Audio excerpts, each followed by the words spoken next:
Merci pour votre patience. On va donc faire ce tour de l'histoire de l'astronomie à Marseille en Provence. Vous allez voir que, comme on démarre depuis Pythéas à peu près 300 ans avant Jésus-Christ, ça fait quand même beaucoup d'histoire. J'ai dû faire le tri dedans et il en reste quand même beaucoup. Donc désolé pour les débordements qu'il risque d'y avoir. C'est vrai qu'on a beaucoup de difficultés quand on veut faire le tri dans une histoire aussi riche. Alors, on la commence avec Pythéas, à peu près 300 ans avant Jésus-Christ. De Pythéas, on n'a pas d'écrit direct. On sait qu'il a écrit des ouvrages, notamment un ouvrage qui s'appelait De l'Océan, mais qui est cité par un géographe et historien grec, Strabon, qui reprend des extraits de cet ouvrage de Pythéas. Strabon a vécu à peu près 200 ou 300 ans après Pythéas. Mais lui, il avait encore la chance d'avoir le livre écrit par Pythéas. Donc on sait comme ça qu'il a pu déterminer la latitude de Marseille avec précision. Alors il ne donnait pas des chiffres comme on vous donne aujourd'hui avec 43 degrés, 26 minutes et tant de secondes d'arc. Il donnait simplement le rapport de l'ombre portée par un gnomon, donc un piquet planté par le sol, le rapport de cette ombre à la longueur du piquet lui-même. Alors vous voyez, il disait que c'était 111 sur 120. Si on était à 45 degrés de latitude, ça serait exactement 120 sur 120. Mais là, ça montrait qu'on était un peu plus bas, un peu plus proche de l'équateur. Et en faisant ces déterminations de latitude, il a pu, comme ça, en le faisant dans différentes villes, il a pu les replacer les unes par rapport aux autres en latitude sur le globe. On savait déjà que la Terre était ronde à l'époque. Alors ça, c'est une des choses les plus importantes faites par Pythéas. Il a fait aussi le lien entre les marées et la Lune, c'est-à-dire qu'il a montré que c'était essentiellement le passage de la Lune dans le ciel qui gouvernait les marées. Il a décrit le soleil de minuit parce qu'il a pu naviguer très haut sur le globe, il a donc dépassé le cercle polaire. Il a estimé l'inclinaison de l'axe de rotation de la Terre, donc il a pu montrer que cet axe de rotation n'était pas perpendiculaire au plan de l'orbite, mais qu'il y avait une inclinaison. Il a décrit les étoiles polaires. Alors pourquoi les étoiles polaires? Tout simplement parce que l'étoile polaire actuelle, qui est au bout de la casserole de la petite ours, elle n'était pas, à ce moment-là, elle n'indiquait pas le point précis vers lequel pointe l'axe de rotation de notre globe terrestre. Il y a un décalage qui se fait au fil des temps. Si vous voulez, pour faire simple, l'axe de rotation de la Terre balaie dans l'espace une sorte de cône, comme une toupie qui perd sa vitesse et qui se met à tourner, à osciller comme ça. L'axe de rotation de la Terre fait la même chose, mais en 26 000 ans. Donc c'est quelque chose qui est très lent, mais qui, au fil des années, fait qu'il y a un décalage et que l'étoile polaire n'est pas la même. Et à l'époque de Pythéas, il y avait 2 étoiles dans la constellation du Dragon et une dans la Petite Ourse qui étaient proches du pôle terrestre. Et puis enfin, il a décrit ce qu'il avait baptisé le poumon marin, qui est en fait proche de la banquise. C'est ce que l'on peut rencontrer lorsqu'on voyage vers le nord et que l'on se déplace à proximité de la banquise quand elle est à la limite de la fonte des glaces et qu'il y a de la brume. Et ce poumon marin semble montrer, cette description de ce qu'il avait appelé le poumon marin semble montrer qu'il est allé vraiment très haut en latitude. Ce qui fait que quand Pythéas est revenu de son voyage et a raconté tout ce qu'il avait vu, on avait du mal à le croire. Donc le fait que les Marseillais soient qualifiés de galéjeurs, ça remonte probablement à Pythéas, surtout quand il a raconté qu'il avait vu des glaçons dans la mer. On devait vraiment avoir du mal à le croire. Alors, après Pythéas, il se passe quand même quelques siècles, carrément, sans qu'on ait vraiment de traces de choses liées à l'astronomie. Il y en a eu sûrement, mais il faut arriver à peu près à 1140 avec le fameux Raymond de Marseille pour trouver des traces écrites de travaux sur l'astronomie. Alors il a écrit en latin un traité d'astronomie, un traité de l'astrolabe pour la navigation, et comme vous l'avez fait remarquer tout à l'heure notre élu, présente ici, Marseille, c'est une ville portuaire. Pour la navigation, on a besoin de faire le point, on a besoin de données astronomiques, et vous voyez que déjà, il y a 1000 ans, on faisait ça. Donc les tables de Marseille, faites par le fameux Raymond de Marseille, annonce pour les observateurs les positions des planètes, et il est le premier à établir la longitude de Marseille, notamment par rapport à la ville espagnole de Tolède. Donc vous avez la latitude sur le globe, hein, la hauteur par rapport à l'équateur et au pôle, et puis vous avez bien sûr la longitude par rapport à un méridien de référence qui pour nous est resté longtemps le méridien de Paris et qui ensuite a fini par être le méridien de Greenwich imposé par nos voisins anglais. Alors après le fameux Raymond de Marseille, on a un dénommé Jacob Ben Makir Ibn Thibon, un nom bien pas évident à retenir, qui est né à Marseille et qui est mort à Montpellier. Alors lui, il a traduit en hébreu de nombreux textes d'astronomie anciens, des textes grecs et arabes, et il a mis à jour les tables d'ailleurs que Copernic utilisera, les tables de prévision du mouvement des planètes qu'avait mis au point le fameux Raymond de Marseille. Et il a inventé un cadran pour pointer les astres dans le ciel, cadran baptisé cadran nouveau, qui était plus facile d'emploi que l'astrolabe utilisé jusque-là.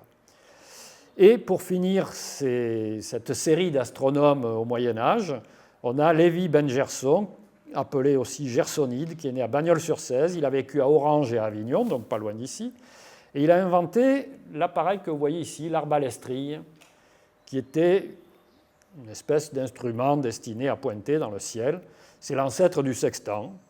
Et ça a permis au fameux Vasco de Gama et aux autres navigateurs portugais de faire le point en mer. Donc vous voyez que c'est un instrument qui a quand même eu son utilité. Et avec une chambre noire, Lévi Ben Gerson a observé les variations de diamètre apparent du Soleil et de la Lune. Ça, c'est parmi les observations remarquables qu'il a pu faire. Et au cours de sa vie, il a observé 4 éclipses de Soleil, 6 éclipses de Lune. C'est relativement unique au Moyen-Âge, en tout cas de l'avoir vu et de l'avoir consigné par écrit avec toutes les précisions requises. Alors on arrive, vous voyez qu'on saute assez rapidement, on arrive au XVIIe siècle avec Peiresc et Gassendi. Là on est plutôt du côté d'Aix-en-Provence. Et vous voyez ces cartes de la Lune qui sont assez remarquables parce que ce sont les premières cartes de la Lune que l'on ait, les plus anciennes. Si vous cherchez sur le net, vous trouverez des cartes qui sont relativement anciennes aussi, et qui sont qualifiées de plus anciennes tout simplement parce qu'elles ont dessus les références avec les noms des cratères et des mers qui ont été repérés. Peiresc et Gassendi, eux, se sont contentés, si l'on peut dire, de représenter ce qu'ils voyaient sans donner de nom au relief qui était observé. Alors, sur celle du centre, qui correspond à peu près à une pleine lune, vous avez une inscription en latin qui dit ceci: « Représentation d'une phase de la Lune que Claude Mélan, français, peint et grave à Aix pendant l'an de grâce 1634 et 1635 à la demande et en présence des honorables sieurs Gassendi et Peiresc. » Alors, la légende voudrait qu'ils aient fait ça du haut de la Sainte-Victoire. Je pense que c'est vraiment pour embellir l'histoire, et ils n'avaient pas besoin à l'époque de sortir aussi loin que ça de la ville. On pense même que ça a été fait de l'hôtel de Calas, hôtel qui était situé au nord de l'actuel palais de justice d'Aix, et qui appartenait, enfin cet hôtel privé appartenait en fait à Peiresc. Alors, on n'avait pas besoin effectivement de sortir de la ville parce qu'il n'y avait pas de lumière parasite, il n'y avait pas d'éclairage urbain et pas de lumière gênante. Donc on pouvait effectivement, surtout pour observer la Lune, avec un instrument, le faire en restant en ville et sans avoir besoin de transporter des instruments loin de là. Alors il semble quand même, d'après certains écrits, qu'il y ait eu des observations faites de la Sainte-Victoire, mais la gravure des cartes en présence des deux astronomes a dû être faite carrément en ville. Alors, quelques petits détails sur chacun des deux protagonistes, Peiresc et Gassendi. Nicolas-Claude Fabry de Peiresc a étudié au Collège des Jésuites d'Avignon et ensuite à Aix-en-Provence. Il a découvert la nébuleuse d'Orion, cette nébuleuse bien connue des amateurs, il y en a beaucoup parmi vous ici, en 1610. C'est le premier qu'il a mentionné. Il a établi des tables des mouvements des satellites de Jupiter. Il a expliqué les phases de Vénus. Vous avez le dessin qui est là.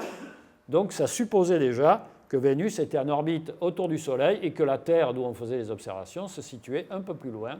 Et donc l'orbite terrestre était plus loin que celle de Vénus. Il a estimé aussi la longueur de la Méditerranée grâce à l'observation d'une éclipse de Lune en 1635, faite par plusieurs observateurs, tout le long de la Méditerranée.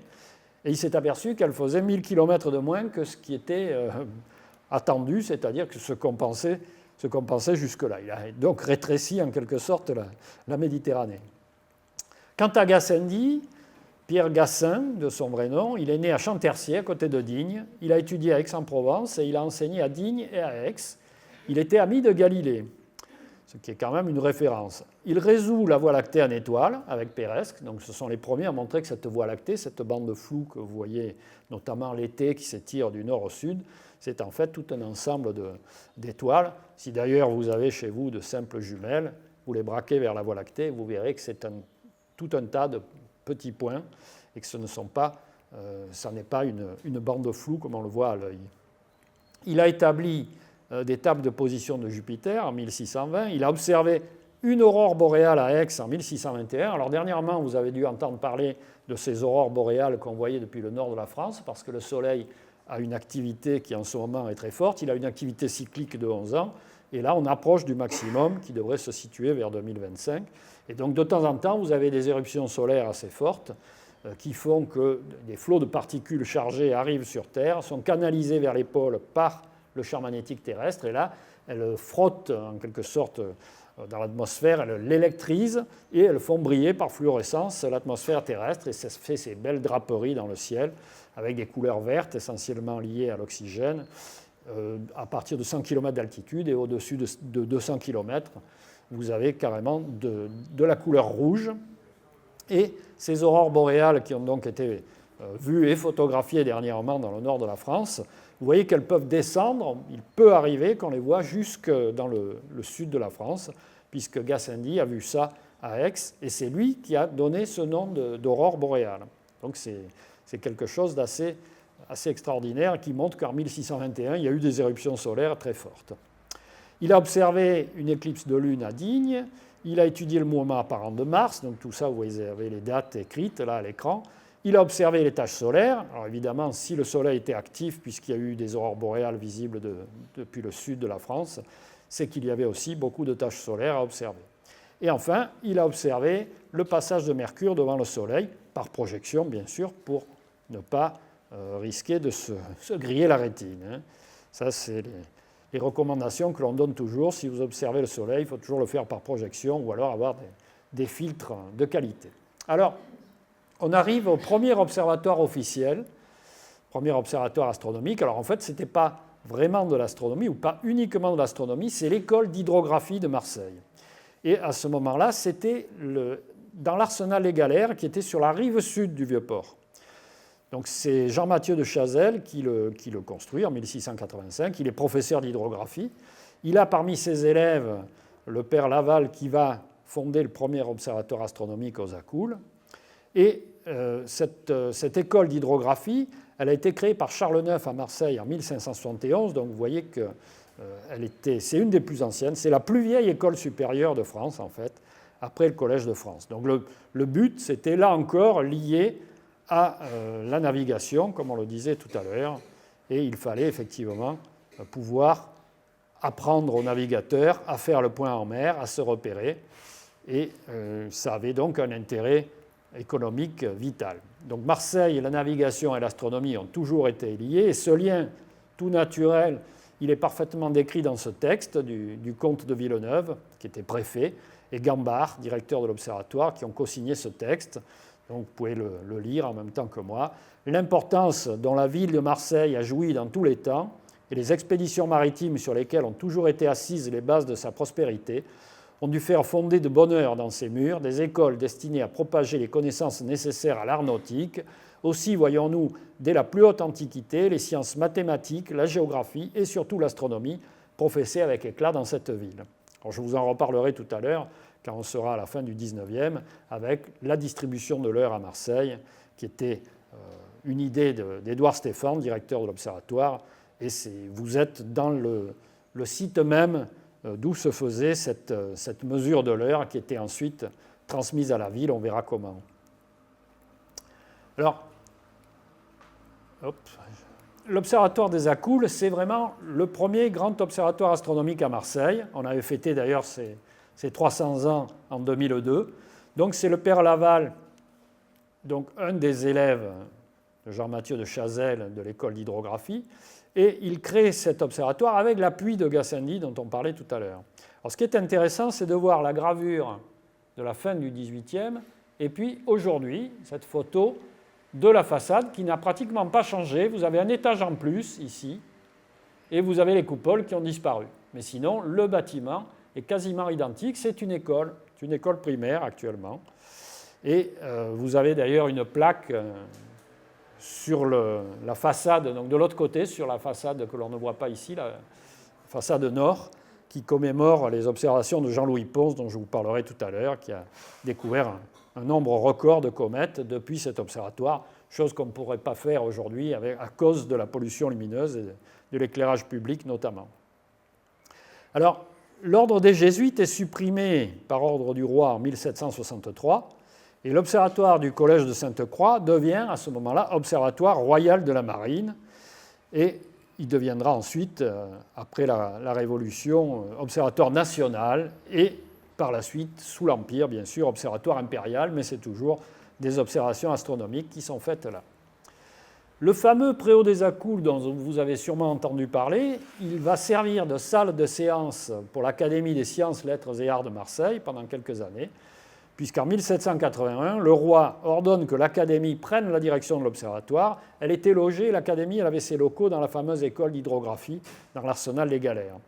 Donc elle vient s'installer carrément au niveau de l'observatoire aux Accoules, et il est bien décrit, le roi ordonne que l'Académie ait usage des bâtiments et des instruments. Alors Sylvabel, vous connaissez certainement la rue Sylvabel, c'est le directeur à ce moment-là. Il est maintenu quand même dans sa fonction, car il est académicien depuis 1765. Heureusement pour lui, sinon il aurait été éjecté. Donc il garde la direction de l'observatoire. Et après, vous avez une sorte de tradition qui va faire que régulièrement, les directeurs de l'observatoire seront rattachés, seront membres de l'Académie des sciences, lettres et arts de Marseille. Oups, j'ai appuyé un peu vite là. Alors, voilà le portrait de Guillaume de Saint-Jacques de Sylvabel. Il n'a pas l'air très sympa, mais enfin, apparemment, c'était quand même quelqu'un de très gentil. Alors le seul, je vous disais donc que les directeurs successifs vont être membres de l'Académie de Marseille, à l'exception de Gambard, mais le pauvre, il est mort du choléra à l'âge de 36 ans. Donc il n'a pas pu devenir membre de l'Académie. Mais vous avez Tulis, Blampin, Valls et Stéphan, qui le seront tous. Stéphan est le dernier. En fait, la tradition s'est perdue après.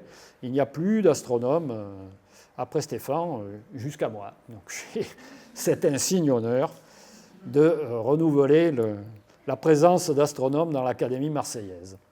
Alors Jean-Louis Pons, c'est un personnage assez singulier. Il est né à Lapierre, un petit hameau des Hautes-Alpes à côté de Serres.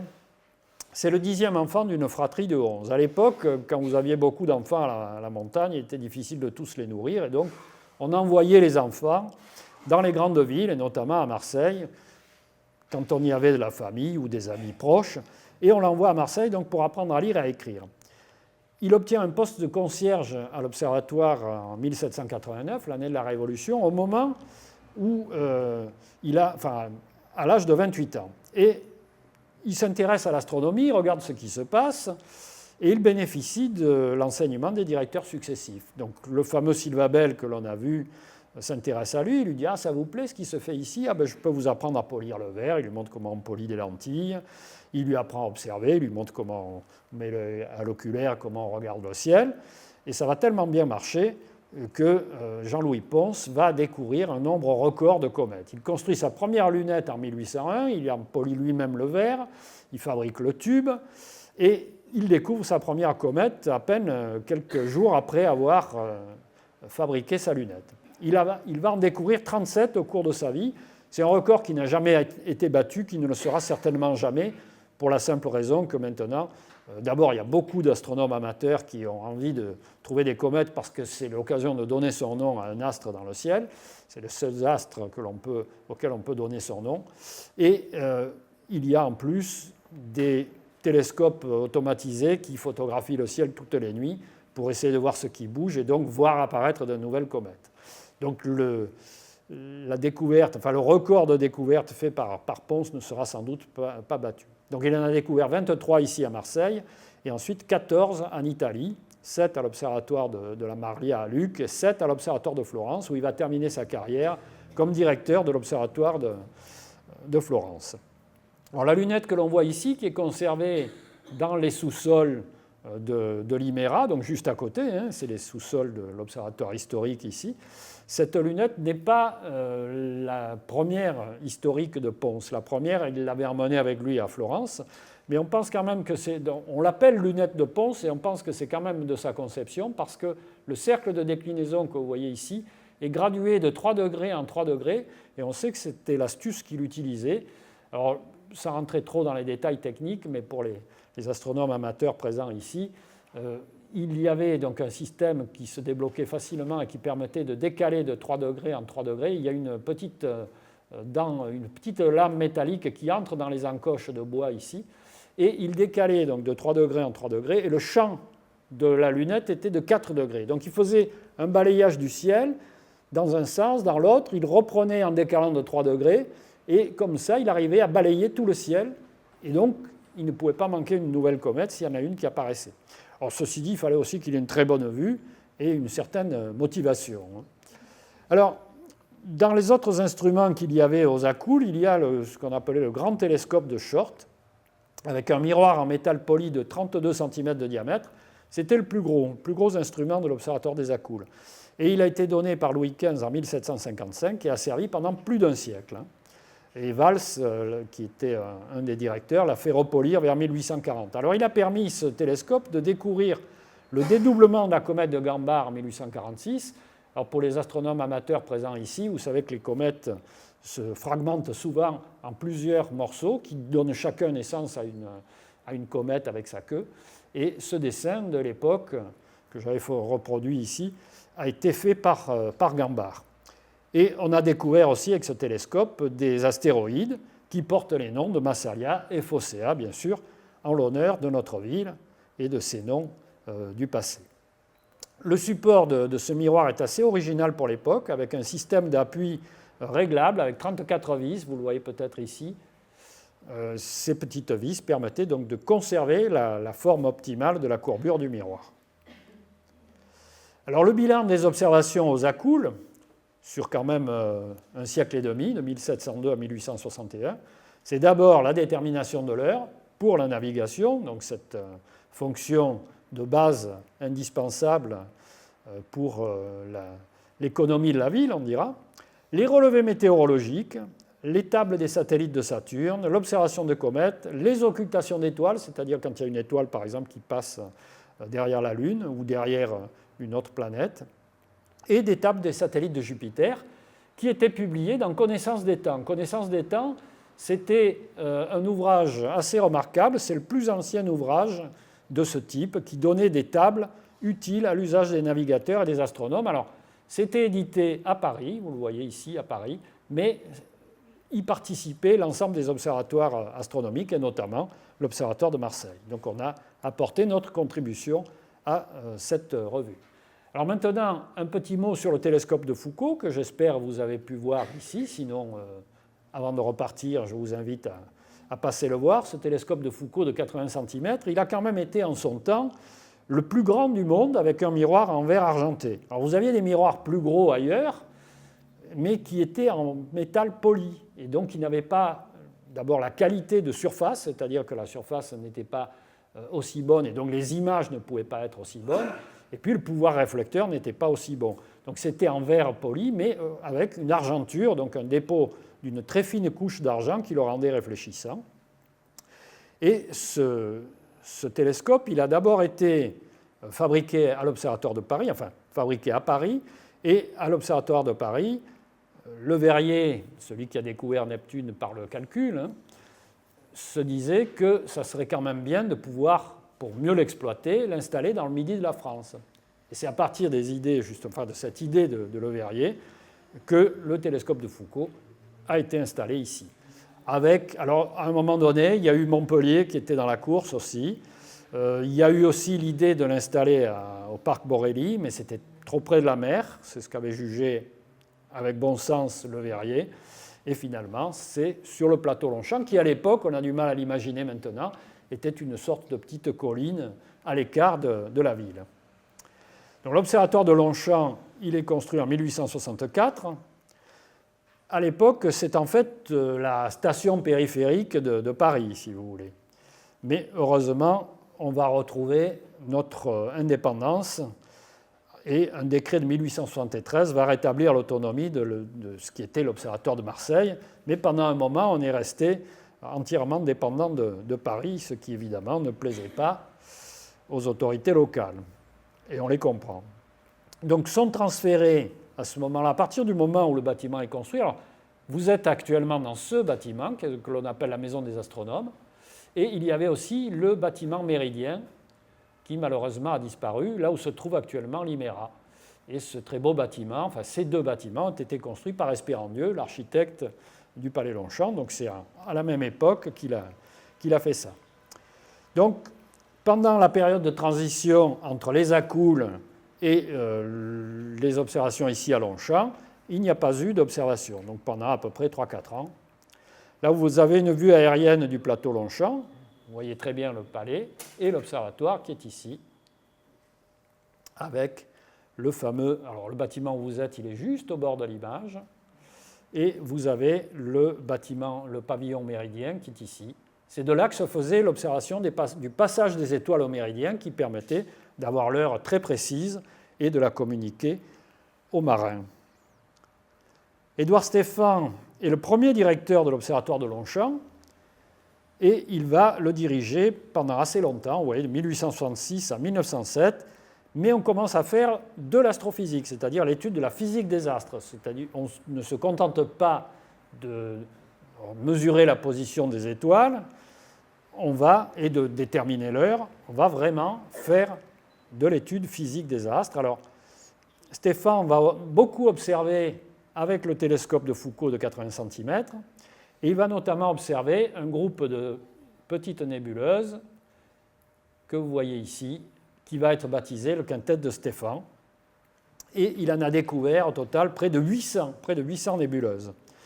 La fiche qui est ici, c'est la fiche dans laquelle il décrit les 4 nébuleuses qu'il a vues. Alors, pourquoi ça s'appelle le quintet alors qu'il en a vu 4 ? En fait, c'est que ces deux-là, vous voyez, c'est 2 galaxies.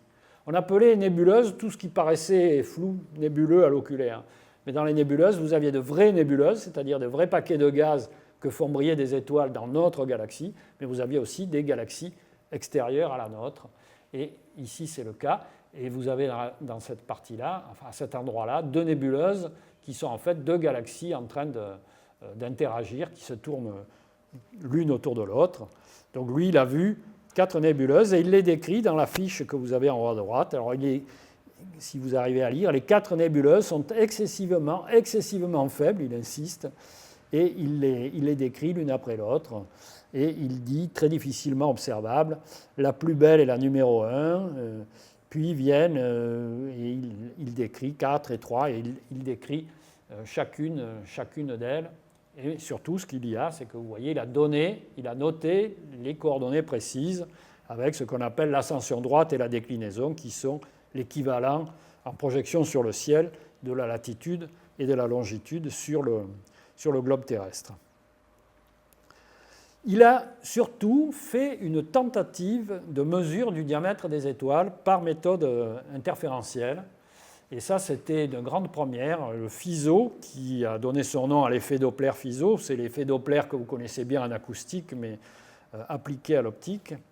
Et FISO avait dit comment on pourrait arriver à estimer le diamètre des étoiles en observant des franges d'interférence. Alors, le petit schéma que vous voyez en haut à gauche, il explicite ce que Stéphan avait fait avec le télescope de Foucault. Il avait placé un grand carton devant et il l'avait aménagé 2 espaces vides, enfin 2 trous ovales de part et d'autre, et il faisait des interférences lumineuses en pointant des étoiles assez brillantes. Et l'idée, c'était d'observer à partir de quel moment les franges d'interférence n'étaient plus visibles. Et en fait, il les a toujours vues, ce qui prouvait qu'en fait, il n'arrivait pas à déterminer la taille des étoiles, il a simplement pu donner une limite supérieure à ce diamètre, qu'il a évalué à 0,158 secondes d'arc. Une seconde d'arc, c'est tout petit. C'est l'angle sous lequel vous voyez une pièce de 2 € à 60 km. Donc vous voyez que c'est vraiment tout petit, mais c'était déjà un résultat remarquable. Puis on savait que les étoiles dans le ciel, c'était autant de soleils. On imaginait bien qu'elles avaient des tailles très différentes les unes des autres, mais on n'avait pas de mesure directe de leur taille. Et il faudra attendre en fait une cinquantaine d'années pour que la mesure soit faite par Michelson aux États-Unis avec un télescope de 2,50 m. Et encore sur ce télescope, il avait placé des poutres avec des miroirs de renvoi qui renvoyaient la lumière vers l'intérieur du télescope. Et donc il avait simulé un télescope d'à peu près 5 mètres de diamètre. Et là, on est arrivé au résultat de 0,047 secondes d'arc pour une étoile qui est l'étoile Bételgeuse, une étoile géante dans la constellation d'Orion. Donc c'est une étoile qui a à peu près 1000 fois le diamètre du Soleil. Si elle était à la place du Soleil, on serait carrément à l'intérieur, puisqu'elle engloberait les Mercure, Vénus, la Terre et Mars. Donc il a fallu vraiment attendre pour faire effectivement cette mesure. Mais vous voyez que Stéphan avait eu l'idée, et c'était quand même une grande première, et son article a été souvent cité pour avoir justement établi les bases de la méthode de mesure du diamètre des étoiles. Alors il a beaucoup observé aussi le système solaire, enfin ses équipes, disons, sous la direction de Stéphan. On a fait beaucoup de recherches des petites planètes, donc c'est-à-dire les astéroïdes et des comètes. On a continué dans la lignée des observations de Jean-Louis Pons. De nombreuses découvertes ont été faites, notamment par Alphonse Borelli et Jérôme Coggia. Alors le Borelli en question, ça n'a pas de rapport avec le château ou le parc Borelli. Et Stéphan lui-même avait découvert une petite planète, un astéroïde, baptisé Julia en 1866, peu après son arrivée à Marseille. Il a organisé des expéditions pour observer des éclipses totales de soleil, en 1868 au Siam, qui est l'actuelle Thaïlande, puis en Algérie en 1900 et en 1905. Alors, lors de l'éclipse de 1868 au Siam, il y a eu 6 minutes de totalité, ce qui est un record. Je crois me souvenir que c'est à peu près un peu plus de 7 minutes pour les éclipses les plus longues qu'on puisse observer. Et là, il avait emmené un télescope, l'équivalent du Foucault qui est ici, mais qui faisait la moitié en taille, 400 mm, équipé d'un micromètre qui permettait d'enregistrer le contour et la position des protubérances, ces espèces de flammes qui dépassent du disque de la Lune, ici, qui masque le Soleil, et vous voyez ces protubérances. Et pendant longtemps, on se demandait si c'était lié à la Lune ou au Soleil. Et en fait, alors il les décrit de couleur corail rose, largement teintée de violet, c'est assez subtil comme description. Il note leur position par rapport au bord de la Lune, et il a démontré, pour une bonne fois pour toutes, que les protubérances, là on le cite, les protubérances sont des dépendances du Soleil et non de la Lune. Donc à l'époque, on n'était pas tout à fait sûr, mais grâce aux observations faites par Stéphan, on savait de manière certaine que ces protubérances étaient bien liées, que c'était donc des espèces de flammes qui dépassaient du Soleil. Alors il a contribué aussi au rattachement du réseau géodésique algérien à celui de la France. Il ne faut pas oublier qu'à l'époque, Alger, c'était la France. Et il était très important pour faire les cartes du pays de savoir où se trouvaient toutes les villes. Alors il a surtout déterminé de manière très précise les différences de longitude entre Alger, Marseille et Paris. Bon, Lyon, c'est accessoire, mais c'était surtout Alger, Marseille et Paris qui ont été mesurés. Et l'appareil que vous voyez ici, en fait, vous voyez ce qui ressemble à grande échelle à un circuit imprimé. En fait, c'était un tableau électrique qui permettait de faire des commutations de lignes. Et on utilisait le câble sous-marin, câble télégraphique qui venait d'être installé sous la Méditerranée entre Marseille et Alger, on l'utilisait pour transmettre des signaux électriques, pour synchroniser les pendules, les horloges, entre les deux villes. L'idée, c'était ensuite, par l'observation des étoiles, le passage des étoiles dans le plan méridien, d'avoir l'heure locale et en comparant, en faisant des mesures extrêmement précises avec les décalages d'heures que l'on constatait entre les différentes villes, ces décalages d'heures étaient traduits en décalage de longitude. Et c'est donc comme ça que l'on a pu établir des cartes extrêmement précises en reliant les longitudes de toutes ces villes.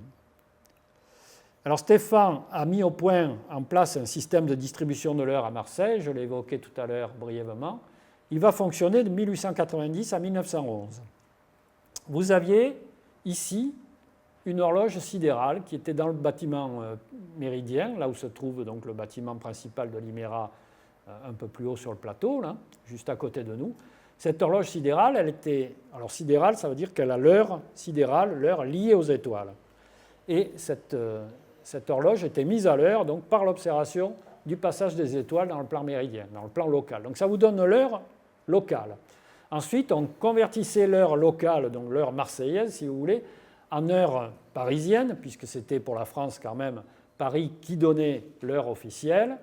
Et cette heure officielle, l'heure que les gens avaient sur leur montre, c'était cette horloge qui la donnait, l'horloge mère. Donc, par l'observation des étoiles, on mettait à l'heure l'horloge sidérale.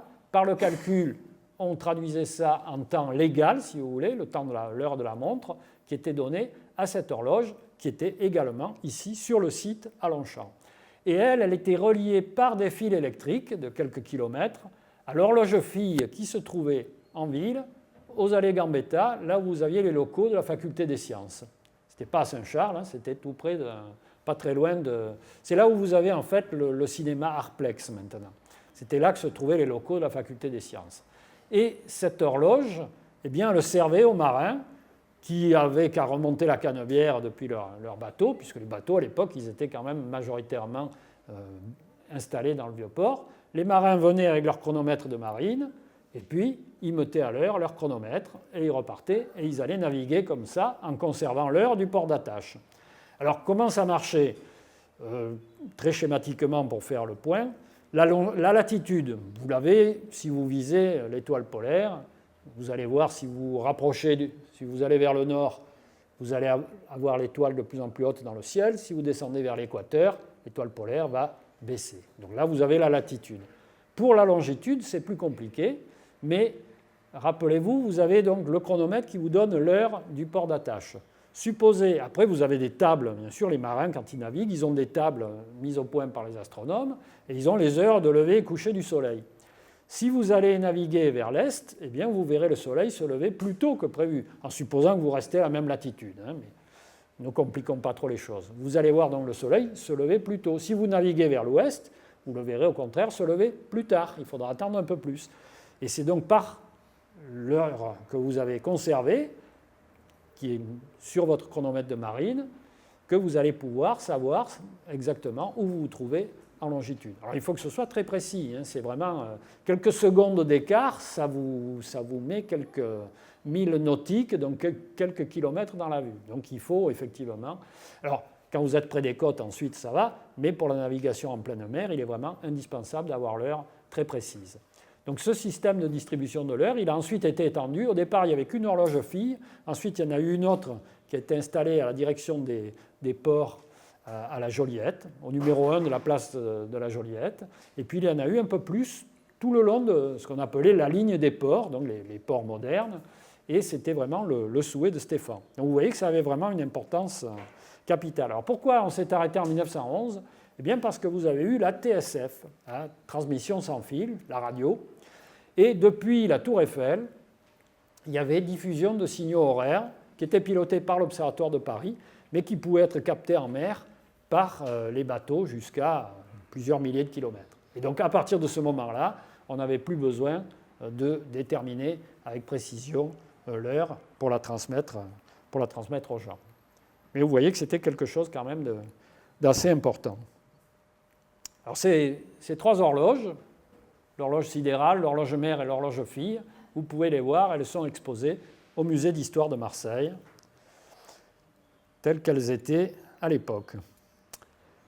Une autre observation importante qui a été faite ici, c'est l'observation de la nébuleuse d'Orion en 1914, avec le télescope de Foucault toujours, et un interféromètre inventé par Fabry et Perot, Charles Fabry et Alfred Perot, qui ont inventé cet appareil en 1899 à l'Université de Marseille. C'est un appareil qui est utilisé pour faire des mesures précises de longueur d'onde en physique, donc, de partout dans le monde, en physique et en astrophysique. Et vous avez de nombreux satellites d'observation qui utilisent l'interféromètre de Fabry et Perot.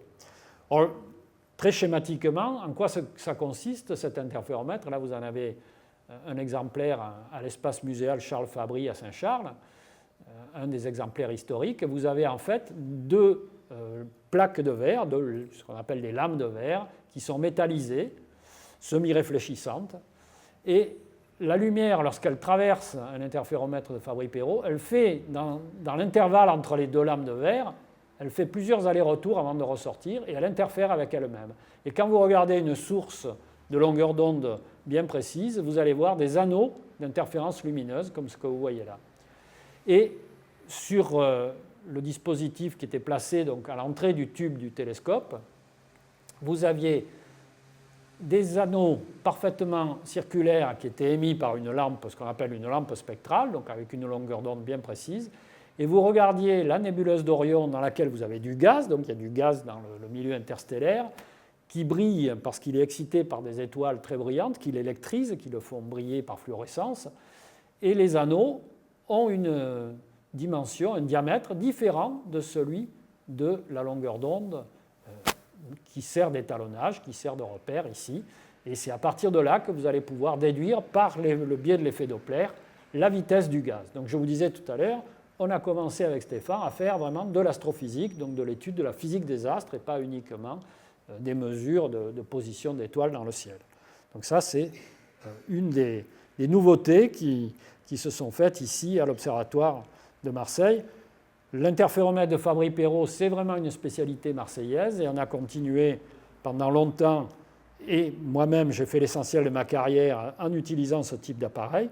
Georges Cortès, dont je vais vous reparler pour l'aspect spatial de la recherche marseillaise, qui nous a quittés malheureusement en 2019, Georges Cortès l'utilise à partir de 1953 avec un appareil qu'on appelle un réducteur focal, c'est-à-dire que derrière un télescope, on met un dispositif optique qui réduit la focale de manière à concentrer davantage la lumière, et il crée l'équipe d'interférométrie de l'Observatoire de Marseille, dont j'ai eu la chance de faire partie, cette équipe qui va observer les nébuleuses et les galaxies avec de nombreux télescopes, le 5 mètres du Mont Palomar aux États-Unis, qui pendant longtemps a été le plus grand du monde, ensuite détrôné par le 6 mètres soviétique, puis on a beaucoup observé aussi avec des télescopes de 3,60 m au Chili et à Hawaï. Et plus modestement, tout à côté, à l'Observatoire de Haute-Provence, dont je vous parlerai bien sûr, on a observé ce qu'on appelle les champs de vitesse de galaxies, avec le télescope de 1,93 m, ce télescope dont je vais vous reparler dans un moment, parce qu'il a servi à la découverte historique de la première exoplanète, qui est quand même une découverte qui a un peu bouleversé, je dirais, l'ensemble de la communauté astronomique. Alors, on a observé avec ce télescope pendant très longtemps et on continue à observer avec. On a notamment pu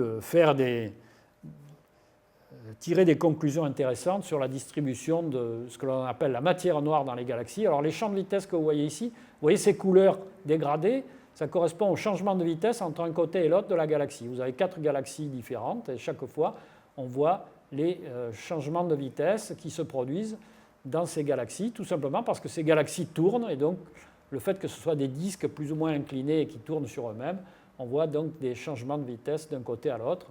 Ça nous permet d'étudier la distribution de la matière dans ces galaxies, la distribution de la masse, et plus particulièrement, pour ceux qui suivent un peu l'actualité astronomique, ça nous permet de déduire et d'étudier la distribution de ce qu'on appelle la matière noire. Pour faire court, on s'est rendu compte que les galaxies tournaient sur elles-mêmes plus vite que ne l'indique la matière visible. Si elles tournent plus vite, ça veut dire qu'il y a de la matière que l'on ne voit pas, mais qui agit par sa gravitation. C'est ce qu'on a baptisé matière noire. Et donc, une grande partie du travail fait dans l'équipe où j'ai travaillé pendant une bonne partie de ma carrière, ça a consisté justement à étudier la distribution de cette matière noire. Pas sa nature, ça ce sont d'autres équipes, et notamment des physiciens des particules, qui travaillent encore aujourd'hui sur la vraie nature de cette matière noire qui nous intrigue depuis plus d'un siècle et dont on ne sait toujours pas aujourd'hui de quoi elle est faite. Donc avis aux amateurs, s'il y en a qui veulent faire carrière dans l'astrophysique, il y a encore beaucoup de choses à trouver, beaucoup de choses qu'on ne comprend pas. Une observation faite ici, qui est quand même assez étonnante, c'est l'observation des étoiles doubles. Vous allez me dire pourquoi observer des étoiles doubles. Ce sont des étoiles qui se tournent mutuellement autour l'une de l'autre, et c'est le seul moyen de connaître la masse des étoiles. La connaître avec précision, tout simplement parce que, par l'étude du mouvement orbital, si vous avez deux étoiles de même type qui se tournent autour, la période orbitale, donc le temps mis par une étoile pour tourner autour de l'autre, est directement lié à la somme des masses. Donc après, vous divisez par 2 et vous avez la masse de l'étoile. D'où l'intérêt d'étudier les étoiles doubles, et en particulier celles qui sont de même type dans une double. Et un spécialiste de ces observations, toujours avec le fameux télescope de Foucault, vous voyez qu'on a fait énormément avec ce télescope, c'est Robert Joncker. Il dirigeait une filature à Roubaix. Il était astronome amateur et il avait construit un observatoire sur le toit de sa maison. Malheureusement, il dépose le bilan. Il vient à Marseille en 1920. Il a, à ce moment-là, une quarantaine d'années. Il réussit le concours d'entrée comme chercheur au CNRS en 1943, donc il est presque près de la retraite là, à ce moment-là. Mais il va observer les étoiles doubles avec le télescope de Foucault et il va en observer 3300. Vous voyez, 3300 étoiles doubles. C'est un des plus grands observateurs d'étoiles doubles. Il a reçu d'ailleurs le prix de l'Académie des sciences en 1967 qui a couronné l'ensemble de ses travaux. Et c'est un des derniers à avoir observé avec le télescope de Foucault qui devient malheureusement inutilisable à cause de la pollution lumineuse. Alors pour la petite histoire et pour ceux qui connaissent bien les astronomes marseillais, Yvonne Georgelin, dont je vais reparler dans un moment, est la fille de Robert Joncker. Les chiens ne font pas des chats, comme on dit. Alors, un petit mot sur l'Observatoire de Haute-Provence, parce que son histoire est, on peut dire, liée directement à l'Observatoire de Marseille, et que Charles Fehrenbach en a été directeur en même temps des deux observatoires, chose qui serait difficile à imaginer maintenant de nos jours. Cet observatoire de Haute-Provence, il est créé en 1937 et c'est un des tout premiers laboratoires du CNRS. Il y a un télescope de 1,20 m qui est installé en 1941, qui est remis à neuf et qui au départ était à l'Observatoire de Paris. Il est suivi par un télescope de 80 cm de diamètre, comme le Foucault ici, en 1947. Ce télescope était à Fort-Calquier, juste à côté, puisque l'Observatoire de Haute-Provence, à Saint-Michel-l'Observatoire, il est à une dizaine de kilomètres de Fort-Calquier. Et il sera suivi par une dizaine d'instruments, dont le grand télescope de 1,93 m en 1957. Charles Fehrenbach, dont je vous parlais, en est le directeur adjoint de 1943 à 1965, puis directeur de 1966 à 1983, et en même temps, donc directeur de l'Observatoire de Marseille de 1948 à 1971. Donc vous voyez qu'il y a un chevauchement dans les dates qui fait qu'il dirigeait à la fois l'Observatoire de Marseille et celui de Haute-Provence. Il est notamment l'inventeur de ce qu'on appelle le prisme objectif. Là, vous avez des images du GPO, grand prisme objectif. Il y avait le GPO et le PPO, grand prisme objectif, petit prisme objectif. Alors, c'est quoi un prisme objectif? C'est une lunette astronomique à l'entrée de laquelle vous allez placer un prisme en verre, un coin de verre qui va donc décomposer la lumière. Et quand vous observez un champ d'étoiles, eh bien, vous allez voir autant de prismes. Voilà. Ce que vous voyez, autant de spectres. Donc le prisme décompose la lumière et fait des petits spectres, des petits arcs-en-ciel si vous voulez. Mais là, les images, bien sûr, sont en noir et blanc. Et pour chaque étoile, vous avez en fait deux spectres qui apparaissent ici parce qu'on fait un cliché avec le prisme dans une direction. Ensuite, on tourne le prisme de 180 degrés et on décale un peu pour que les deux spectres ne se superposent pas. Et pour chaque étoile, vous avez deux prismes tête bêche. Et quand vous mesurez l'écartement entre les raies sombres, parce que de votre place c'est difficile à voir, mais en fait, dans chaque spectre, vous avez des petites raies sombres. Dans chaque arc-en-ciel, on peut dire, lié à une étoile, il y a des couleurs qui manquent. Et ces couleurs qui manquent, ces petites raies sombres, qui ressemblent un peu à un code barre d'un article en grande surface, ces raies sombres correspondent à l'absorption par des éléments présents dans l'atmosphère de l'étoile. Et quand vous regardez l'écartement d'un spectre à l'autre entre ces raies sombres, eh bien vous arrivez à estimer par l'effet Doppler la vitesse radiale de l'étoile, c'est-à-dire la vitesse sur la ligne de visée, et donc à mesurer avec précision si l'étoile se rapproche ou s'éloigne de vous. Donc ces mesures ont permis de faire avancer notre connaissance sur la structure de la galaxie. Le spectromètre Coravel qui a été fabriqué et installé en 1977, c'est un instrument qui est conçu à la fois par l'Observatoire de Genève et l'Observatoire de Marseille. Et c'est notamment l'astronome André Barrane, qui nous a quittés malheureusement il y a 2 ans, qui en est le concepteur. Il est installé sur un télescope suisse, un télescope de 1 mètre à l'Observatoire d'Haute-Provence. Et vous avez, donc là on change complètement la technique pour mesurer les vitesses radiales.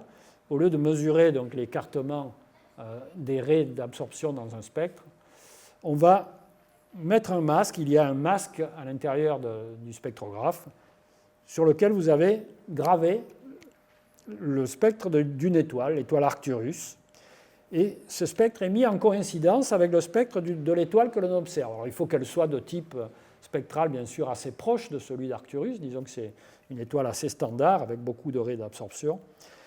Et vous avez le décalage, enfin, vous allez faire bouger le masque jusqu'à ce qu'il y ait coïncidence parfaite. Et à ce moment-là, vous allez mesurer en temps réel la vitesse radiale. C'était vraiment une révolution. J'ai connu ça quand j'étais étudiant. Je me souviens qu'on était impressionnés parce que l'astronome, il nous disait directement, il nous donnait directement le résultat de la mesure, alors qu'avant, il fallait développer les plaques photo, attendre qu'elles soient ramenées à Marseille, où on faisait ici les mesures de ces vitesses. Enfin bref, c'était une opération très, très complexe et fastidieuse, et là, vous aviez le résultat en temps réel. Et puis, surtout, en 1995, donc on continue dans la même technique, la même thématique de mesure des vitesses radiales, mais avec des techniques chaque fois plus performantes. Et là, ça va être la grande découverte faite avec le télescope de 1,93 m, qui à l'époque était un télescope de taille relativement modeste. Il a été à sa construction le plus grand d'Europe, mais en 1995, il est largement dépassé par les télescopes qui existent un peu partout dans le monde, et notamment par les télescopes américains qui font jusqu'à 10 mètres de diamètre, donc 1,93 m, ça paraît ridicule. Et pourtant, la première exoplanète, c'est-à-dire la première planète en orbite autour d'une autre étoile que le Soleil, elle va être découverte avec ce télescope. Mais c'est surtout grâce au spectrographe que vous voyez ici, le spectrographe Elodie, conçu là encore par André Barrane, qui aurait mérité largement le prix Nobel, parce que cette découverte a valu le prix Nobel de physique en 2019, qui a été attribué à nos collègues genevois Michel Mayor et Didier Queloz, qui étaient son étudiant en thèse à l'époque, donc les collègues genevois qui ont fait l'observation. Mais s'ils ont pu faire l'observation avec ce télescope, c'est quand même grâce au spectrographe qui avait été conçu par André Barrane. Alors c'est vrai que dans ses interviews, notre collègue genevois Michel Mayor citait très souvent, enfin pratiquement tout le temps, André Barrane, mais je pense que ça aurait été beaucoup plus logique que André Barrane soit associé à ce prix Nobel.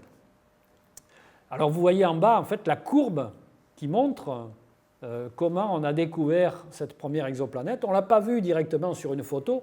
Pour vous donner un ordre de grandeur de la difficulté, imaginez que vous observiez à Paris, en vue directe, si ça pouvait se faire, le phare du Planier, et que vous ayez placé un verre luisant à 1 mètre du phare du Planier.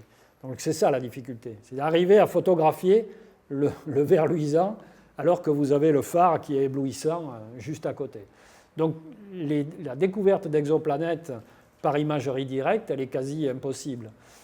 On en connaît quand même actuellement, après cette découverte historique, les découvertes se sont multipliées, on en connaît maintenant plus de 5000. On sait qu'il y en a des milliards. La plupart des étoiles que vous voyez dans le ciel quand vous regardez le ciel la nuit, elles sont entourées de planètes. Mais ces planètes sont très difficiles à détecter, il faut des spectrographes extrêmement performants. D'ailleurs, une des choses qui a vraiment permis de faire avancer dans ce domaine, c'est que le spectrographe n'est pas attaché au télescope. La plupart des spectrographes, jusque-là, étaient attachés au télescope, donc il y avait des secousses, des vibrations, et on cherche à avoir des précisions extrêmement grandes. Il est sur une plaque de marbre que vous voyez ici, comme un banc d'optique, et on amène la lumière par une fibre optique depuis le télescope jusqu'au spectrographe. Ça, c'était une des premières révolutions. Et ensuite, vous voyez que la pièce dans laquelle il se trouve est isolée, vous voyez les plaques d'isolant, c'est parfaitement homogène en température, parce que là encore, sous une coupole, vous avez beau essayer de réguler la température, la nuit, la coupole est ouverte, vous avez l'air froid qui s'engouffre et vous avez des variations de température qui vont faire dilater les métaux, qui vont donc faire dilater les éléments du spectrographe. Là, il est maintenu à température quasi constante. Donc tout ça, ça a contribué au succès et ça a permis de damer le pion aux Américains.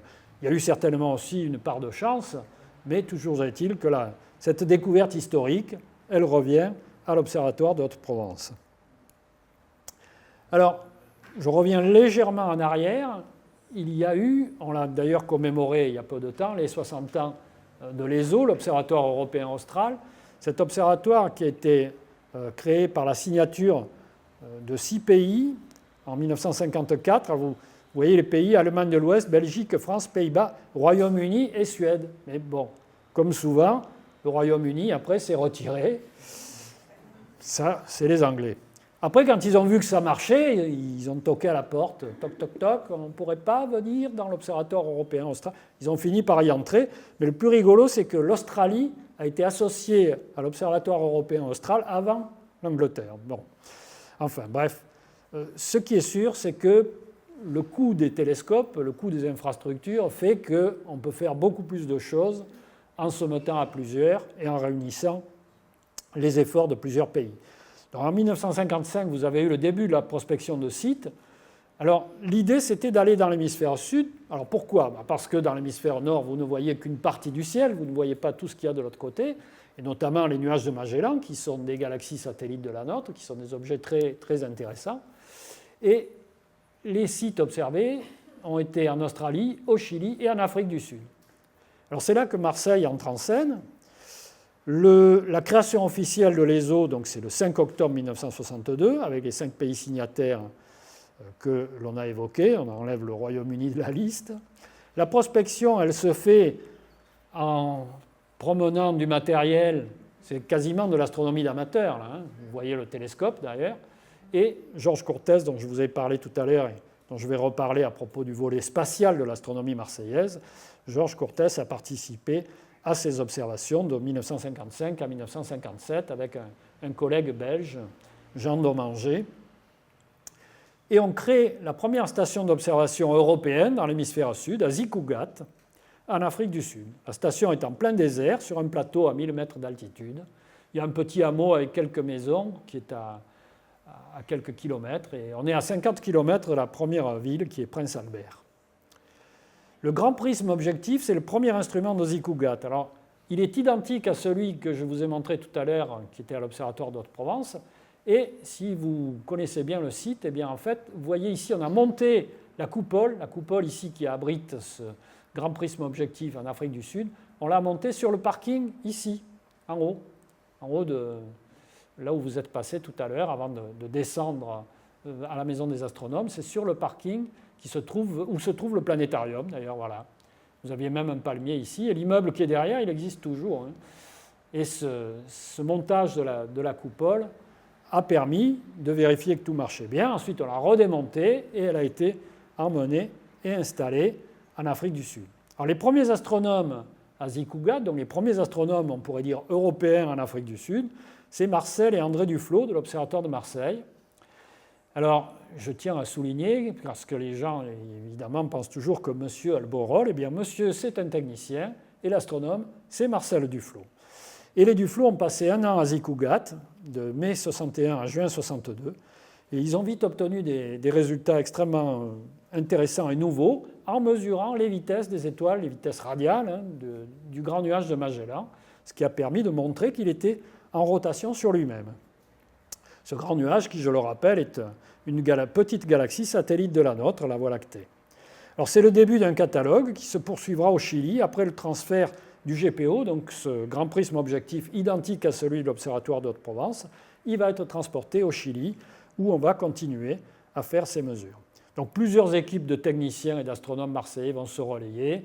Et pour ceux qui connaissent un peu les noms, vous avez Georges Courtès, Paul Cruvelier, Maryse et Henri Petit. Donc tout ce monde-là, tous ces Marseillais qui travaillaient ici d'habitude, dans les locaux où vous êtes, allaient faire des séjours en Afrique du Sud. Et puis finalement, le site choisi pour l'Observatoire européen austral, malgré les réussites que vous avez vues à Zikougat, ça va être au Chili. Tout simplement parce que l'Afrique du Sud, notamment avec le régime de l'apartheid, posait des problèmes politiques. Les astronomes hésitaient à aller dans ce pays. Le Chili paraissait plus stable, finalement, il s'est avéré que ce n'était pas pas si évident, puisqu'après, vous avez eu l'épisode Pinochet, mais bon, toujours est-il que c'est le Chili où l'Europe va décider d'installer son observatoire dans l'hémisphère sud. Le site de la Silla, qui se trouve à 600 km au nord de Santiago, est le plus intéressant, au pied de la cordillère des Andes, à 2400 mètres d'altitude. Pas trop bas pour ne pas être gêné par la pollution de la basse atmosphère, assez loin quand même des villes, pas trop haut pour ne pas être gêné non plus par le manque d'oxygène.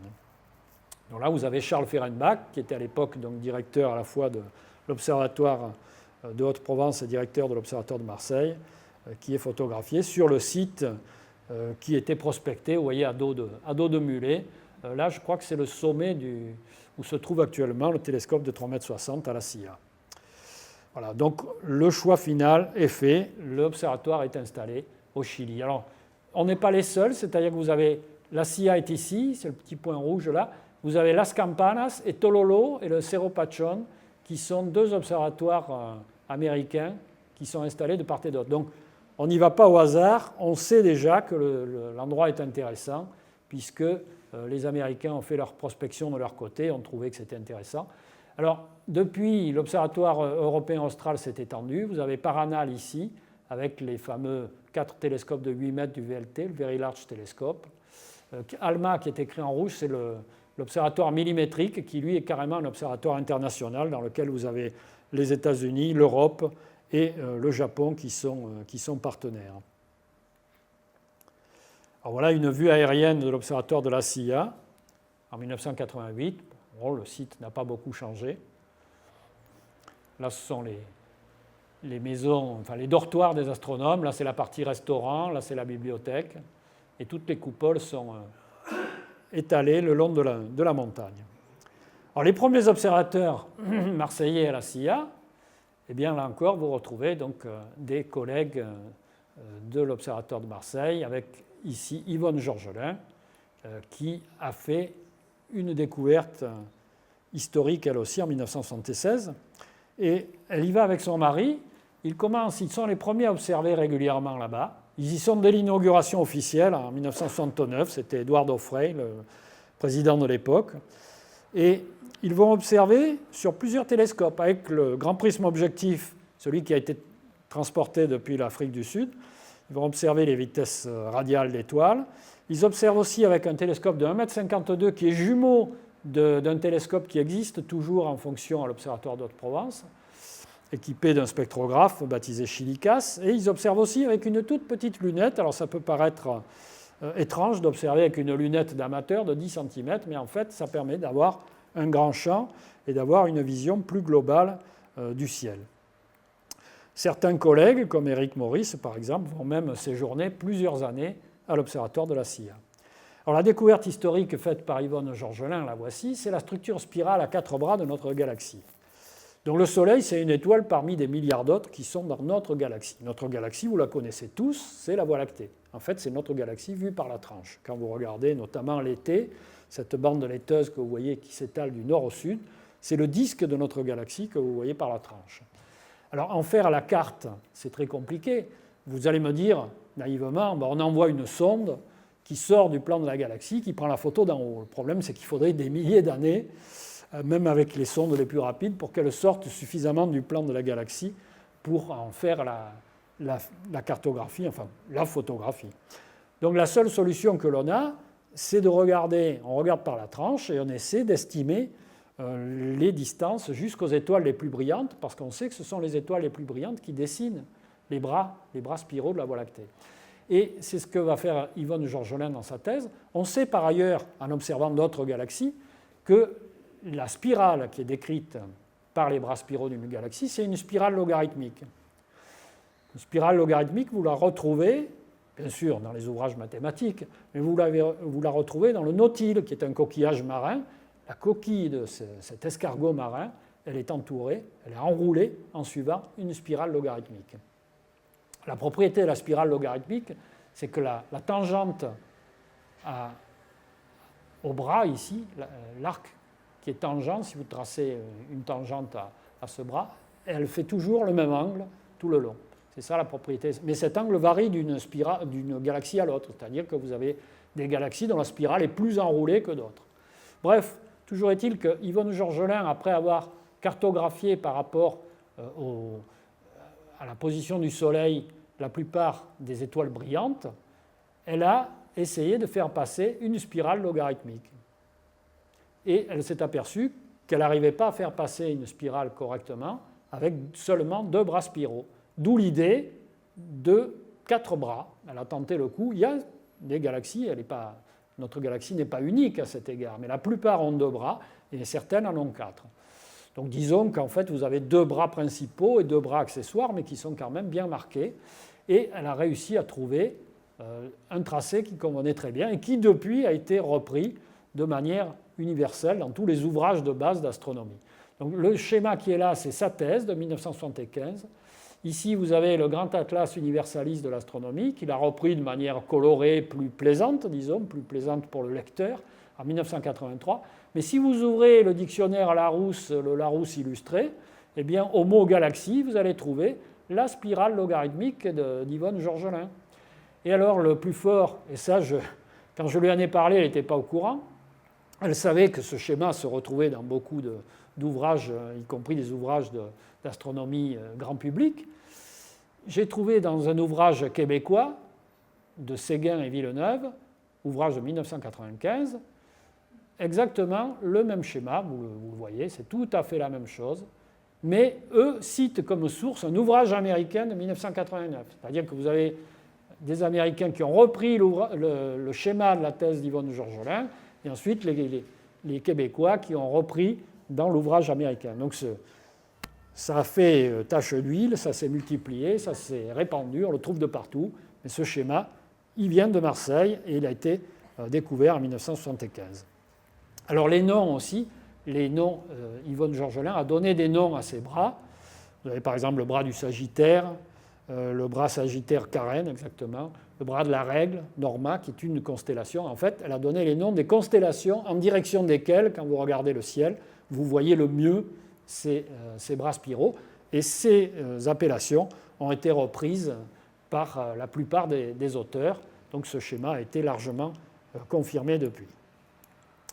Alors, les petits télescopes à la CIA au Chili, c'est une spécialité marseillaise. Vous avez par exemple ce cliché qui montre la distribution du gaz ionisé le long de la Voie lactée. C'est Jean-Pierre Sivan, qui a été d'ailleurs directeur de l'Observatoire d'Haute-Provence il y a quelques années. Et il a publié ça en 1974.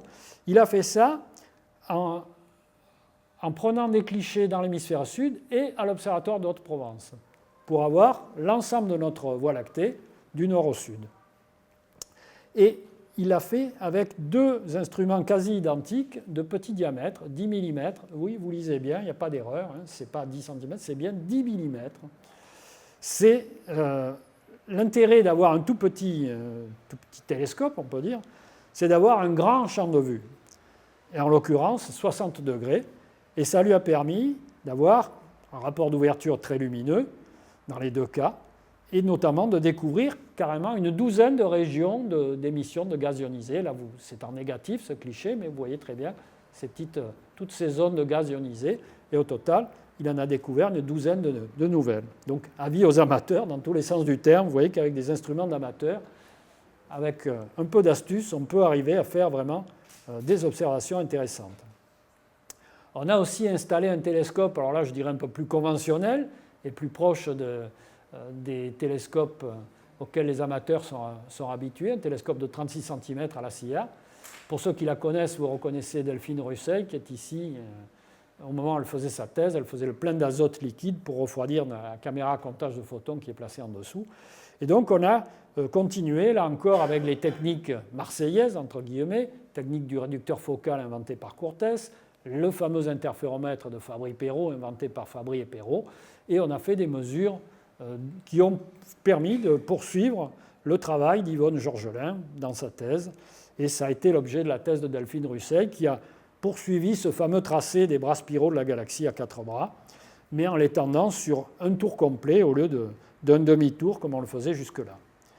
Donc vous voyez qu'avec des petits télescopes, on arrive à faire des choses assez étonnante. Alors, le deuxième site d'observation de l'ESO, je vous l'ai montré sur la carte tout à l'heure, par Anal, vous avez le VLT, Very Large Telescope, qui est un ensemble de 4 télescopes de 8 mètres.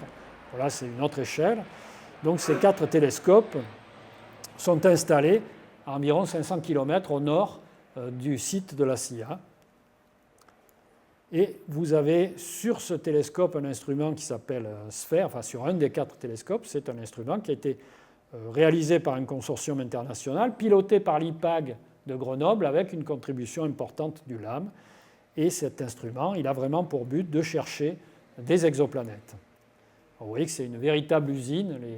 Les instruments d'astronomie deviennent des objets extrêmement compliqués. C'est pour ça qu'il est rare qu'un seul observatoire, un seul laboratoire arrive à fabriquer des instruments compétitifs. Et ce sont des ensembles de laboratoires qui sont réunis autour de la conception de ces instruments. Et pour finir avec l'aspect avec l'astronomie au sol, le troisième site d'observation de l'Observatoire européen austral, il est situé tout près d'ailleurs de l'observatoire de Paranal, au Cerro Armazones, à 3000 mètres d'altitude. Et c'est là que va être construit l'ELT, Extremely Large Telescope, le très grand télescope. Et c'est la première fois, il faut le souligner, avec 39 mètres de diamètre, ça sera le plus grand du monde. C'est la première fois que l'Europe va dépasser les États-Unis en matière de taille de télescope. Donc là encore, ça vous confirme l'intérêt de réunir les efforts de plusieurs pays si on veut arriver à faire des choses et à avancer dans le domaine. Donc la première lumière, elle est prévue en 2027. Il faut espérer qu'on n'aura pas de retard. Alors, le grand miroir, ce n'est pas un seul bloc de verre, hein. C'est une mosaïque de plusieurs petits miroirs. Il y en a 900, je crois. Donc c'est un peu comme un œil d'insecte, hein. Il est beaucoup plus facile de fabriquer en série des petits miroirs que de faire, enfin on ne pourrait pas d'ailleurs faire un seul miroir de verre de cette taille, c'est impossible. Alors le LAM, il est impliqué dans 2 des instruments de l'ELT, ce futur télescope européen. Là, j'avais pris cette vue du chantier en mars 2023. Si vous allez sur le site de l'ELT, vous verrez, il y a une webcam et vous pouvez voir tous les jours l'avancement du chantier. Donc ça, c'est la base de la coupole. Vous avez quand même un camion grue ici qui vous donne une idée de l'échelle. Et donc les équipes du LAM sont vraiment impliquées dans 2 des instruments, Mosaïque et Harmonie, qui seront les instruments les plus performants de ce télescope. Alors, voilà l'instrument Mosaïque. Vous avez une quinzaine de labos qui sont impliqués dedans, hein, donc on sera en particulier responsable de ce qu'on appelle l'AIT, c'est assemblage, intégration et test. Et sur Harmonie, le LAM, avec l'ONERA et l'IPAC de Grenoble, sont en charge de la partie optique adaptative. L'optique adaptative, c'est le système de correction des turbulences de l'atmosphère. Pour faire simple, on fait une étoile artificielle en pointant un laser vers le ciel. Le faisceau laser, il va bouger, il va vous créer une étoile artificielle. Et en regardant cette étoile, vous allez la voir bouger à cause de l'agitation de l'atmosphère. Et vous corrigez en temps réel avec un miroir additionnel. Vous corrigez à la milliseconde près la trajectoire des faisceaux optiques, ce qui fait que vous arrivez depuis le sol à avoir pratiquement la qualité d'image qu'on arrive à avoir dans l'espace. Et ça, c'est une des spécialités que l'on a au LAM. C'est vraiment une spécialité locale. Alors pour terminer, un mot quand même sur le volet spatial qui a son importance. Alors bien sûr, c'est beaucoup plus récent que l'astronomie Sol dont je vous ai parlé, qui prend ses racines à Pythéas. Georges Courtès a été un des pionniers de l'astronomie spatiale française. Il a créé en 1963 le SASOM, qui était Service d'astronomie spatiale de l'Observatoire de Marseille. C'était ici même, donc dans les locaux qui sont tout en haut du plateau, là où vous avez une partie des bâtiments de l'IMERA. Dans ce bâtiment-là, vous aviez ce fameux SASOM. Donc l'astronomie spatiale à Marseille, elle a démarré ici, sur ce site. Ensuite, en 1965, va être créé le LAS, le laboratoire d'astronomie spatiale, qui était installé à côté du Vélodrome des Olives. Et le LAS a fusionné avec l'observatoire, donc on a fusionné l'astronomie Sol et l'astronomie spatiale. Vous voyez qu'il y avait eu séparation, en fait, on a réuni ce qu'on avait séparé. Et on a fait le LAM, le laboratoire d'astrophysique de Marseille, qui est au Technopole de Château-Gombert. Alors Georges Courtès a donc commencé ses observations astronomiques avec son équipe avec des fusées-sondes, des fusées Véronique à Amaguir en Algérie. Là, vous avez un décollage de fusée et vous avez une caméra spécialisée dans les observations ultraviolettes placée dans la pointe de la fusée. Alors, la fusée montait à peu près à 200 km d'altitude. La pointe de la fusée s'ouvrait pour exposer les clichés au rayonnement ultraviolet des astres. À partir de cette altitude-là, vous êtes quasiment dans l'espace. Donc, en haut du vol parabolique, pendant 1 ou 2 minutes, on faisait les clichés. Et ensuite, la pointe de fusée redescendait en parachute, sauf que parfois, comme c'est le cas ici, le parachute ne s'ouvrait pas. Et on retrouvait la pointe amochée. La caméra bien abîmée aussi, mais encore fonctionnelle, et surtout, le film était intact. Et on a obtenu comme ça un premier cliché historique de la Voie lactée en ultraviolet en avril 1967. C'est Jean-Pierre Sivan, c'était l'objet de sa thèse. Jean-Pierre Sivan, dont je vous ai parlé tout à l'heure, celui qui observait avec un télescope de 10 mm. Voilà. Donc il a fait ce cliché historique. Alors, qu'est-ce que ça nous montre, l'ultraviolet? Quel est l'intérêt? L'ultraviolet, il n'arrive pas au sol, il est absorbé par l'atmosphère. Heureusement, sinon, on aurait des cancers de la peau en quantité. Et on serait plus que bronzé, on serait carrément cramé l'été. Donc les UV sont émis par des étoiles chaudes, massives, et vous pouvez donc les observer en allant dans l'espace et faire ce type de cliché. Une autre spécialité du LAS, en plus des fusées, ce sont les ballons stratosphériques. Donc, ça, c'était fait en collaboration avec l'Observatoire de Genève. La nacelle que vous voyez ici, avec ce télescope de 40 cm, avait été exposée au J4 lorsqu'on a fêté les 300 ans de l'astronomie marseillaise. On avait exposé cette nacelle au grand public. Et vous avez tout un tas de clichés qui ont été faits avec ces techniques.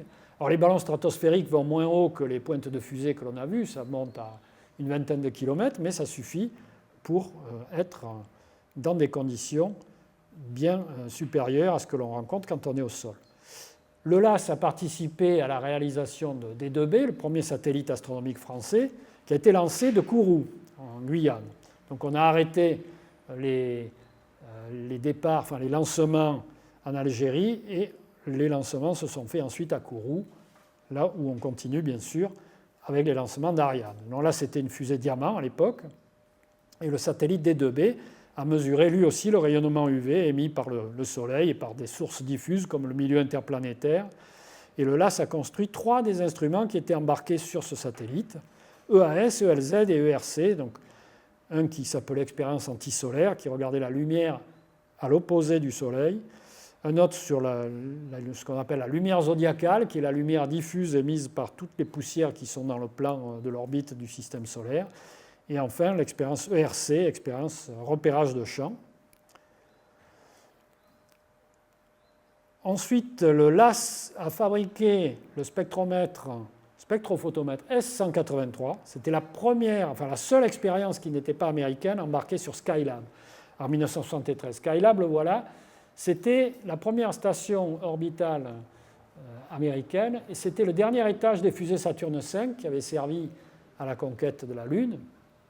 En fait, ce dernier étage, on pouvait le mettre en orbite et il avait été aménagé pour que les astronautes puissent s'installer et puissent être confortablement dans un volume assez grand. Vous voyez les panneaux solaires qui alimentaient le Skylab, qui lui donnent un aspect de moulin à vent. Et donc cette expérience, là voilà, S183, qui a permis, là encore, un cliché historique en ultraviolet du grand nuage de Magellan. Là, vous avez ce cliché en ultraviolet et le même en lumière visible. Là, vous avez par exemple ce qu'on appelle la grande barre, enfin la barre du grand nuage de Magellan, avec beaucoup d'étoiles relativement vieilles, ce qui fait qu'elles émettent très peu de rayonnement ultraviolet. Et à l'inverse, ici, vous avez beaucoup d'étoiles très brillantes en UV, en ultraviolet, que l'on devine à peine sur le cliché en lumière visible. Il y a eu aussi le vol de Jean-Loup Chrétien, le premier spationaute français auquel les Marseillais ont collaboré, puisque en 1982, donc, il a fait ce vol à bord de la station soviétique Salyut 7. Le Salyut, vous le voyez ici, avec un vaisseau Soyouz qui est attaché au bout. Et là, vous avez le dérouleur de film de la manip qui s'appelait Pyramide, qui a été donc ramené, le dérouleur de film a été ramené par Jean-Loup Chrétien quand il est revenu, et il a donné au LAS les clichés qui avaient été pris. Voilà un exemple de cliché pris par Pyramide de la Voie lactée. La partie sombre que vous voyez, ce sont les poussières qui sont vraiment dans le plan de la galaxie et qui donnent l'impression que le ruban lumineux de la Voie lactée se partage en deux. Quand vous regardez notamment vers le sud l'été, vous voyez très bien, on a l'impression que ça se partage en deux. En fait, ce sont les poussières qui sont vraiment dans le plan de la Voie lactée. Alors, cette manip s'appelait Pyramide, c'était photographie infrarouge. Donc là, vous voyez, on n'est plus dans l'ultraviolet, on est de l'autre côté du spectre visible. Donc d'un côté, vous avez l'ultraviolet, de l'autre, l'infrarouge. Mais ces deux types de rayonnement n'arrivent pas jusqu'au sol parce qu'ils sont absorbés par l'atmosphère, d'où l'intérêt d'observer depuis l'espace. Donc photographie infrarouge, atmosphère, milieu interplanétaire, galaxie, c'était tout cela que la manip Pyramide visait à observer. Donc vous aviez le LAS qui participait, mais également l'Institut d'astrophysique de Paris et le service d'aéronomie qui était en région parisienne. Alors il a exposé 4 films au total, ça fait un total de 320 clichés qui ont notamment permis de mieux délimiter l'extension des populations de vieilles étoiles. Donc l'ultraviolet nous renseigne sur les étoiles jeunes, massives, très chaudes, et l'infrarouge nous renseigne au contraire sur les vieilles étoiles. Donc on a pu, grâce aux observations spatiales UV et infrarouges, bien faire progresser notre connaissance, et notamment, pas uniquement sur les étoiles de notre galaxie, mais aussi sur les galaxies voisines, les nuages de Magellan, Messier 31, la galaxie d'Andromède, et Messier 33.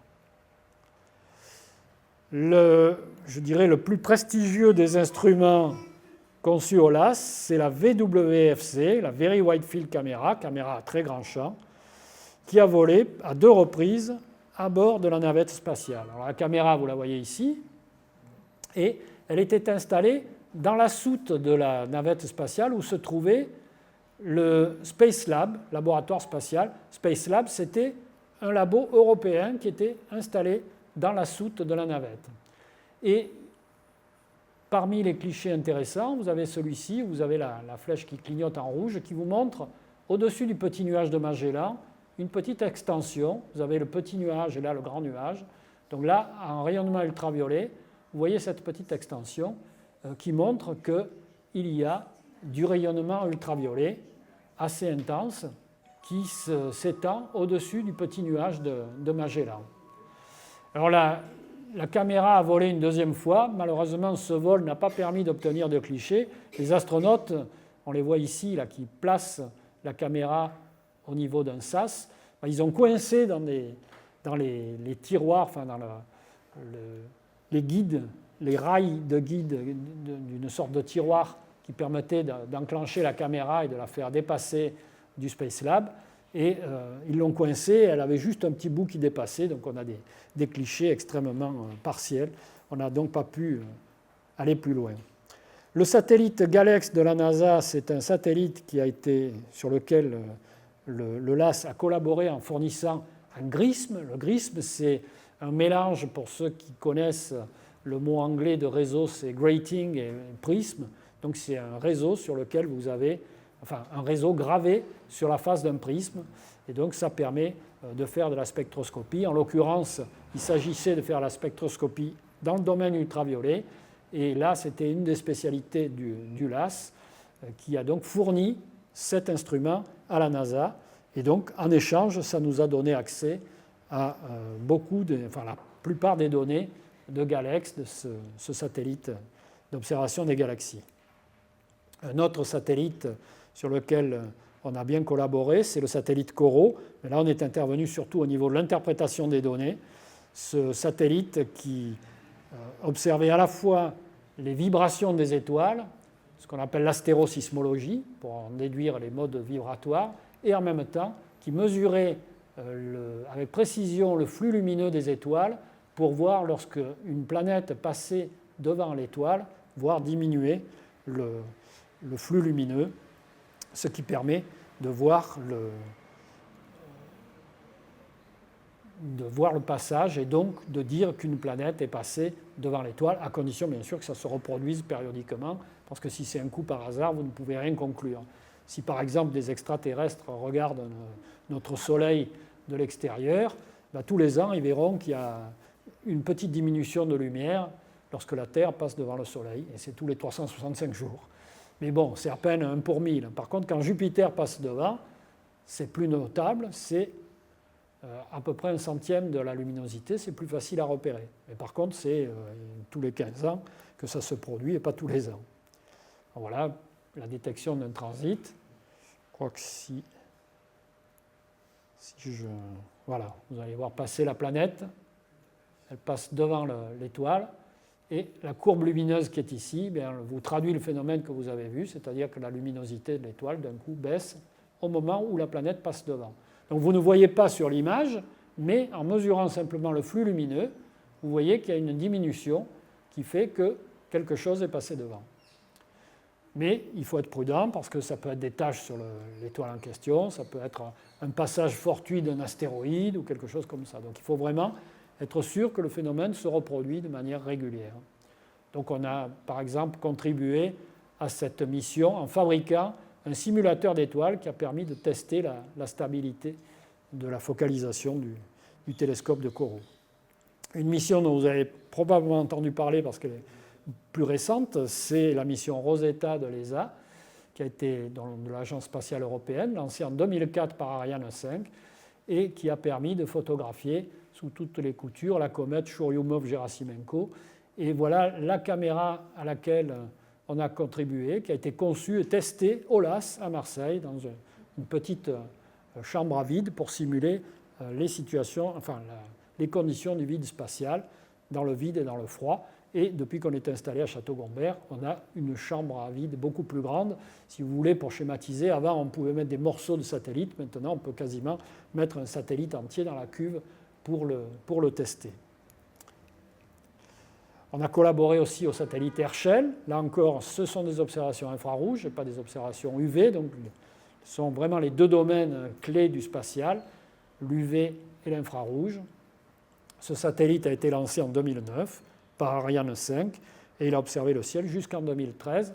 On a conçu l'optique de l'instrument qui s'appelle SPIR, un spectrographe, et vous voyez le mécanisme très complexe de ce spectrographe. C'est un truc que, j'allais dire, ça tient dans la main. Non, pas tout à fait, ça fait une vingtaine de centimètres, 25 cm, à peu près la taille de la main ouverte. Donc c'est un mécanisme extrêmement complexe qui a été entièrement réalisé au LAM. Et voilà une image infrarouge obtenue par le satellite Herschel. Alors l'infrarouge, vous ne pouvez pas l'observer, donc pour traduire les observations faites en infrarouge, on fait un codage de couleurs en suivant les couleurs de l'arc-en-ciel pour les parties les plus brillantes jusqu'aux parties les moins brillantes observées en infrarouge.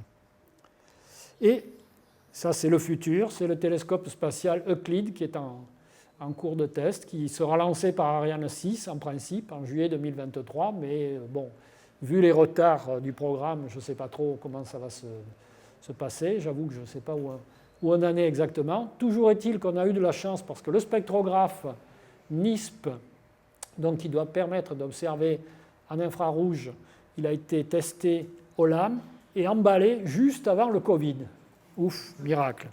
Juste avant que l'on doive fermer les portes, il venait d'être expédié pour être intégré dans le satellite et préparé ensuite pour cette mission. Donc ce satellite, il a pour but de faire la cartographie de la répartition dans le ciel en 3D, donc extrêmement précise des galaxies, pour comprendre l'origine de l'énergie noire, de la matière noire aussi dont je vous ai parlé au tout début, mais surtout de l'énergie noire qui provoque l'accélération de l'expansion de l'univers et dont on ne sait pas grand-chose jusque-là. D'ailleurs, paradoxalement, c'est en voulant mesurer la décélération que l'on a vu qu'il y avait accélération. Schématiquement, à partir du Big Bang, toutes les galaxies sont parties dans toutes les directions. On s'est dit quand même, toute la masse de l'univers, elle doit freiner cette expansion et donc elle devrait ralentir ces galaxies, au point même qu'à une époque, on croyait qu'il pouvait y avoir un arrêt de l'expansion et que tout reviendrait à un même point et que ça ferait ce qu'on appelait le Big Crunch, l'inverse du Big Bang, et après le Big Crunch, il y aurait de nouveau un Big Bang. Donc vous voyez des séries d'expansion-contraction de l'univers. Puis en fait, on s'est rendu compte que cette expansion allait se continuer de manière indéfinie, et pire encore, en voulant mesurer le ralentissement, s'est aperçu que non seulement il n'y a pas ralentissement de l'expansion, mais que l'expansion s'accélère. Donc vous voyez qu'en astronomie, on a plein de trucs noirs, sombres, qu'on ne comprend pas. Il y a les trous noirs déjà, bien sûr, vous en avez tous entendu parler. Il y a la matière noire, il y a maintenant l'énergie noire, et il ne nous manque que la magie noire. Et le tableau serait complet. Merci pour votre attention, vous avez été très patients.